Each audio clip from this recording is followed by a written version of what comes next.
How's it going, subscribers? It's me, Brian. Welcome to my YouTube channel.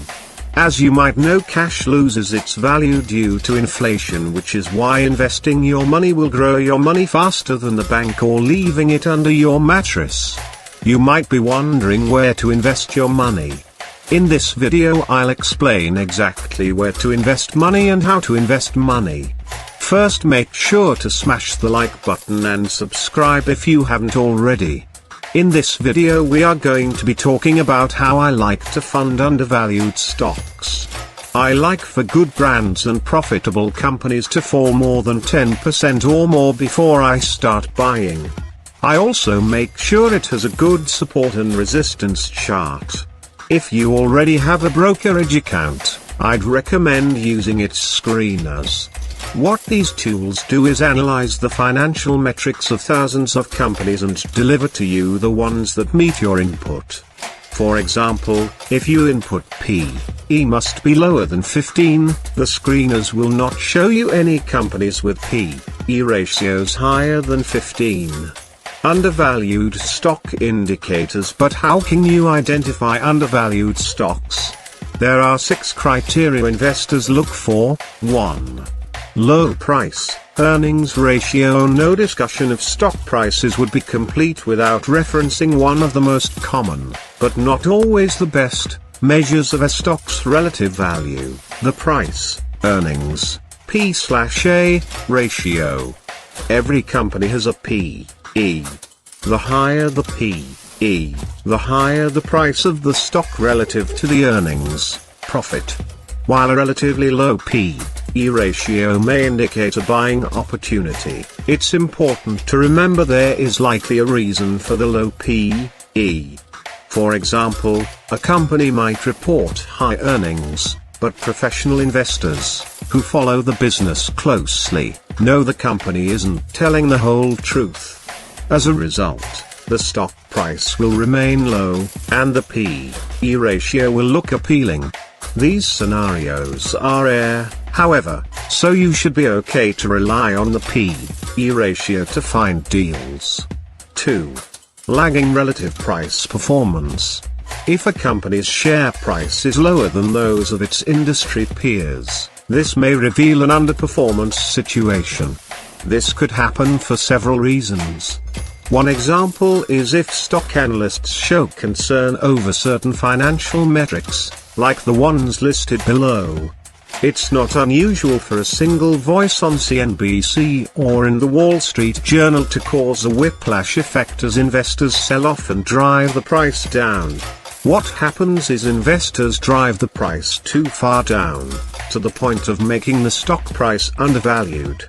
In the screener you use, there will be an option to compare individual stock price histories over various periods against other individual stocks and against stock indexes.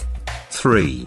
Low price earnings growth ratio. The price earnings growth PEG ratio is considered more accurate than just a company's P/E alone.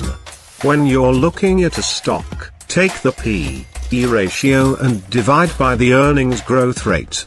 If the ratio is less than 1, for example, a P/E of 10 and projected growth of 15%, giving us a PEG ratio of 0.66, investors may be giving more weight to past performance than to future growth opportunities. Be aware that growth projections are just that, however, projections. Read more about growth stock investing. 4. High dividend yield. Bet you didn't think to look at the dividend yield, did you? But actually, if a company's dividend payment rate exceeds that of its competitors, this may indicate that the share price has dipped to undervalued status in relation to its dividend payment. If the company is not financially troubled and future dividend payments appear secure, the dividend opportunity can provide returns in the short term, as well as the potential for the stock price to move higher in the future. If you're using a stock screener, use the dividend yield percent to find undervalued stocks in a given industry. 5. Low market to book ratio. A company that has a low market value total market capitalization, as a ratio to book value, total shareholder equity, may present an undervaluation situation. The key is understanding the real value of both tangible assets, land, buildings, cash, and intangible assets, goodwill, intellectual property. For example, a company that produces and sells toys might also own property. The value of the property the company owns could potentially be worth more than the toy business it operates. Investors might overlook this, and the price of a stock will not reflect the underlying value of assets the toy company has on the books. 6.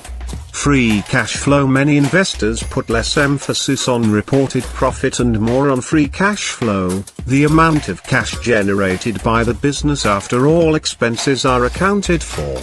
A stock that appears low priced because of lower reported earnings may be a great deal in terms of cash flow.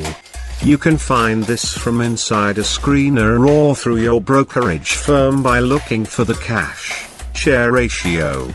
It can be fascinating to see how two Apple-to-Apple companies differ in terms of cash on the books. These metrics aren't the be-all end-all to determine if a stock is a good value. No single metric or measure can ensure an investor that a potential investment is undervalued. If several of these seem to be confirming an undervaluation situation, however, you may have identified a market inefficiency that is a good investment opportunity. If you like this video, smash the like button, subscribe to my channel if you haven't already done so, and if you have any suggestions, feel free to leave a comment. Thanks for watching.